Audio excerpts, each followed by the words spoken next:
দৰিকা নদীৰ জলস্তৰ হ্ৰাস পোৱা নাই। এতিয়াও জলমগ্ন শিৱসাগৰৰ বহু অঞ্চল।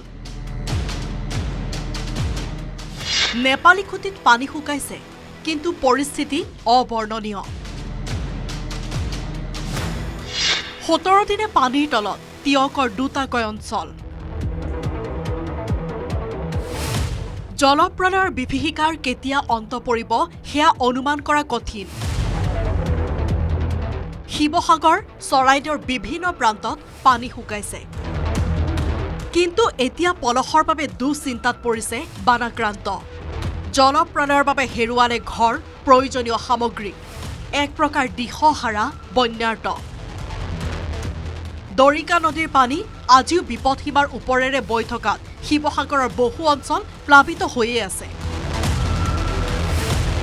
বিশেষকৈ বেতবাৰী মৌজাৰ গন্ধিয়া নপাম কোঁৱৰগাঁও, দ নিমাইজান, বেতনী পাম, ভাধৰা কৃষি পাম নিগম, পাণবেচা মৌজাৰ লৰাপুতা, লুৰুকি আদি অঞ্চলসমূহ বানপানীত ডুবি আছে।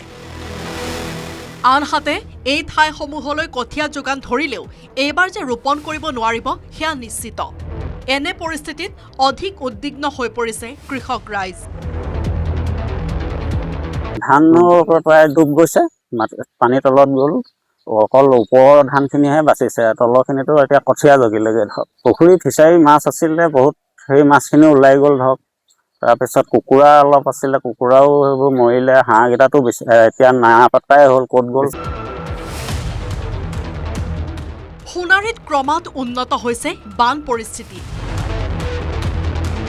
17টা দিন ধৰি পানীৰ তলতে আবদ্ধ হৈ আছে টিয়ক পৌৰসভাৰ অন্তৰ্গত নতুন চাপৰি আৰু বাঁহবাৰী অঞ্চল। দীৰ্ঘদিন ধৰি বানত আবদ্ধ হৈ থকাত অঞ্চলটোৰ পৰিস্থিতি দুৰ্বিষহ হৈ পৰিছে।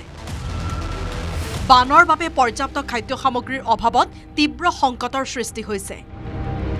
বন্যাৰ্তই ঘৰৰ ভিতৰতে চাং পাতি কোনোমতে দিন অতিবাহিত কৰিছে। কাকজান, টিয়ক আৰু পুঠি নদীৰ বাঢ়নি পানীয়ে টিয়কত পুনৰ বুৰাই পেলাইছে ন অঞ্চল। আনহাতে বানে প্লাবিত কৰিছে টিয়কৰ ৰাষ্ট্ৰীয় ঘাইপথ। ৰাষ্ট্ৰীয় ঘাইপথত এককাল পৰ্যন্ত পানী হোৱাত হাহাকাৰ অৱস্থাৰ সৃষ্টি হৈছে। পূৰ্বতে টিয়কৰ যি হাততিচাং ৰাষ্ট্ৰীয় ঘাইপথ, এই ৰাষ্ট্ৰীয় ঘাইপথত পানী উঠা আমি দেখা নাছিলোঁ।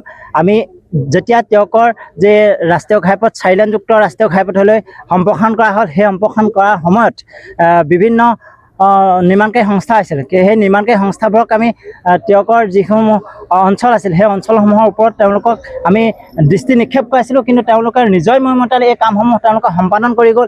দেখিছে আপোনালোকে যিবোৰ নলা নিৰ্মাণ কৰিছে, নলা নিষ্কাশনৰ যিবোৰ নিৰ্মাণ কৰিছে, সেই নলা নিষ্কাশনৰ সলনি সেই নলাইদি পানী সোমাই আজি টিয়ক নগৰ প্লাবিত কৰি দিছে। টিয়ক নগৰ অঞ্চলেই নহয়, টিয়ক নগৰৰ দাঁতিকাষৰীয়া যি আৱাসিক এলেকা আছে, সেই আৱাসিক এলেকাসমূহতো প্ৰায় এআঁঠু পৰ্যন্ত পানী সোমাই তেওঁলোকে আজি শংকিত হৈ আছে।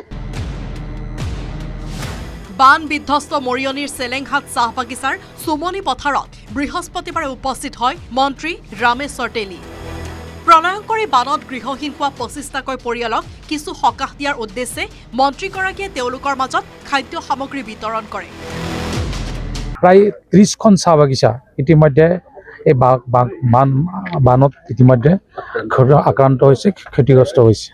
তাৰ 11খন এনেকুৱা চাহ বাগিচা আছে য'ত নেকি যথেষ্ট ক্ষয়ক্ষতি আছে। তাৰ ভিতৰত এইখন চাহ বাগিচা অৰ্থাৎ চেলেংহাট। ইতিমধ্যে কম্বল, আঁঠুৱা লগতে আমিও খোৱা বস্তু কিছুমান লৈ আহিছোঁ। আমি দিছোঁ যাতে তেওঁলোকক আমি হয়তো তেওঁলোক ক্ষতিপূৰণ আমি পূৰণ কৰিব নোৱাৰোঁ, কিন্তু আমি যিমান পাৰিছোঁ সহায় কৰিবৰ কাৰণে চেষ্টা কৰা হৈছে। আৰু অসম চৰকাৰ ভাল পাই ইতিমধ্যে বিভিন্ন ধৰণৰ ইতিমধ্যে সহায় কৰিবৰ কাৰণে আগবাঢ়িছে। এক প্ৰকাৰ উজনিৰ বান বিধ্বস্ত অঞ্চলত এতিয়া হাহাকাৰ। বান, বোকা, পলসে বিধ্বস্ত কৰা বাসগৃহত অজস্ৰজনৰ হুমুনিয়া।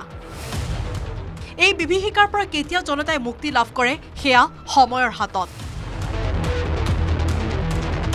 শিৱসাগৰৰ পৰা প্ৰদীপ গগৈ, টিয়কৰ পৰা দিগন্ত হাজৰিকা, সোণাৰীৰ পৰা হানসিং কৌৰৰ report, news 18 Assam North east.